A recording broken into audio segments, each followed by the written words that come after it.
If you don't do it, nothing's possible. If you try to do it, at least you have the hope. You had that third failure in a row. Did you think, I need to pack this in? Never. Why not? I don't ever give up.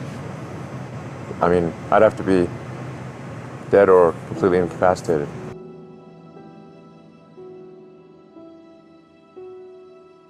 So many things go wrong when you're starting a company, and often I think people ask, what mistakes should you avoid making? And my answer to that question is don't even bother trying to avoid mistakes because you're going to make tons of mistakes, right? And the important thing is actually learning quickly from whatever mistakes you make and not giving up. Right, and I mean, there are things every single year of Facebook's existence that could have killed us or made it so that it just seemed like moving forward and making a lot of progress just seemed intractable, but you just kind of bounce back and you learn, and nothing is impossible. You just have to kind of keep running through the walls. It's hard changing your life. It was hard when just over 3 years ago, in the Penobscot building in Detroit, Michigan, where I was operating my business, and I fell on some hard times, and I was sleeping in my office. It was hard coming into the lobby, and the security said, "Excuse me, Mr. Brown, can we see you for a moment?" And I said, "Yes," and I walked up to the counter, and he gave me an envelope. And he said, "Would you mind reading it here?" And I opened the envelope, and the envelope was from management that said, "This is an office tower. It's not a hotel. Please do not sleep in your office." And I said, "Excuse me, sir." I said, "I just work long hours in creating my business. I'm an entrepreneur. And right now things are bad for me, but they're not going to be this way always. And I just asked for the opportunity to continue to operate like I'm doing. I'm not trying to make this my home." And it was hard coming through the lobby. And sometimes they would laugh. There's a guy talking about becoming successful. And look at him. He's bathing in the bathroom upstairs on the 21st floor. He sleeps on the floor. Him and 2 other dreamers up there. Look at him. It was hard, ladies and gentlemen, coming to speak to people. And I was facing financial difficulties in my own life. I was behind on my bills and my dreams, and I'm saying to them, you can live your dream. It was hard, ladies and gentlemen. It was very difficult to pick myself up each day believing that I could do it. There were times that I doubted myself. I said, "God, why is this happening to me? I'm just trying to take care of my children and my mother. I'm not trying to steal or rob from anybody.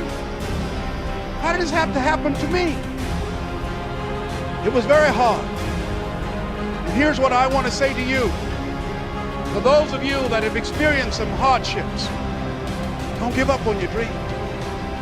No one could have convinced me by holding on, by continuing to push forward, by continuing to run toward my dream, that one day I would have my own talk show.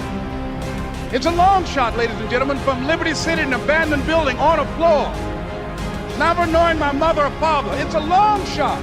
Being here with you today in this dome in Atlanta, it's a long shot. No college training, labeled educable, mentally retarded, but I kept running toward my dream.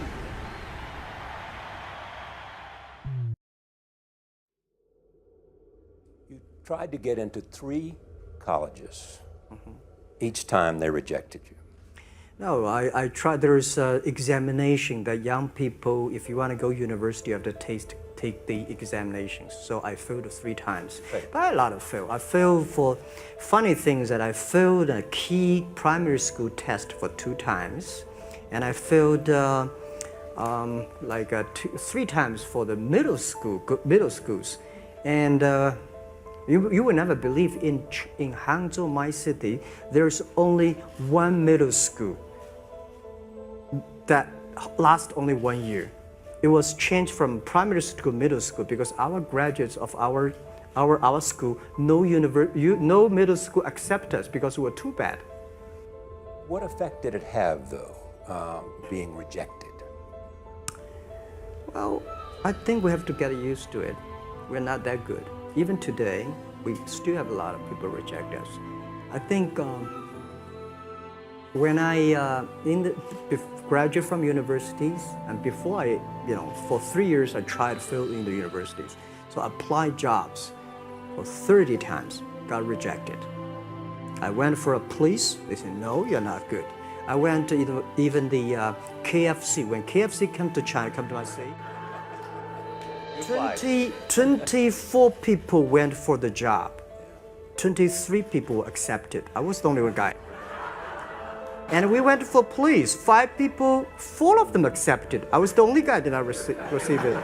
So to me, being turned down, rejected. Oh, by the way, I told you that I applied for Harvard for 10 times, rejected. Nothing works the first time.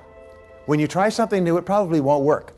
When you try something new several times, it probably won't work. And the turning point in my life came when I would hear good ideas, and I was so eager to be successful in selling. I would run out and try the ideas, and they wouldn't work. I'd try a way of getting an appointment or answering an objection or closing a sale. It wouldn't work. And my natural response, and I think just to be disappointed. And then I realized nothing works, at least the first few times. So I decided I would try a new idea 5 or 10 times before I passed judgment on it. I would not just try it once and quit like most people do, and that changed my whole life. It was a turning point in my life because I realized from then on, if you've got a good idea and you've got a good goal and you want to double your income and improve the quality of your life and you have to try new things in order to get new results, it's not going to work the first time. So you say, well, that didn't work, try something else and try something else and try something else. Now, if you try, only 2 things can happen. What are they? Succeed or fail. If you succeed, you do more of it. If you fail, you learn from it, get smarter, and try it again. So you cannot lose by taking action. You can only lose by not taking action. Practice faithful persistence. It means never, ever, ever give up. Chicken Soup for the Soul was rejected by 144 publishers. 144 publishers said, we don't want to publish a collection of short stories. The title's stupid, Chicken Soup for the Soul. What does that mean? People don't buy collections of short stories. There's never been, successful chain of doing that. So literally, we spent 14 months trying to find a publisher. And we'd go to New York with our agent, and eventually our agent gave us the book back and said, I can't sell this. So we went to the National Booksellers Association convention down in Anaheim. We went from booth to booth to booth for 3 days. And there were 4,000 publishers represented there. And we go, would you publish our book? Would you publish our book? Would you publish our book? And we got no, no, no, no, no. It was late on the 3rd day that a little publisher from Florida, after we'd gotten over 144 rejections, said, we'll read it. And then they said, we said, well, how many copies do you think we'll sell? After they said, yeah, we'll buy it. A couple weeks later, they said, we'll publish it. And they said, well, maybe 20,000 if we're lucky. And we said, our goal is to sell 1.5 million in a year and a half. Now, have you ever told someone your dream and had them laugh out loud at you? He laughed out loud. Now, if we had given up after 100 publishers had said no, I wouldn't be standing here today. Wouldn't have happened. And so you've got to be willing to persevere. Because we didn't take no. See, when the world says no, you say next. Let's practice that. If I say no, you say yes. Absolutely. There's only 5 or 6 billion people out there you can go and ask, right? There's over 4,000 publishers just here in the state of California. So what we have is this endless possibility, but you have to persevere. It's as if the universe tests our commitment. And so today we have 147 titles in print. We sold over 115 million copies. We're in 47 languages. And over $1 billion worth of Chicken Soup for the Soul books have been sold worldwide. So if you're willing to decide what you want, believe it's possible, consciously envision the future, feel the feelings of what it would feel like if you had achieved this goal, you can have anything, and then you take action, both obvious actions and inspired actions. You can do anything. There is no such thing as failure. Failure is an idea, because success is also a stupid idea. Success and failure is not in the volumes of money flowing into your life. Success and failure is not dependent upon the recognition that you're finding in the world. You're successful with life if you know how to walk with joy through hell. The first and foremost success is that you are not a slave to anybody's idea. Don't become a slave to somebody's idea. At least have your own idea. Every idea, every thought, every emotion, every value that you have is picked up from somewhere and it rules you from within. It rules you from within. Your religion, your society, your culture has trained you to believe that this is it.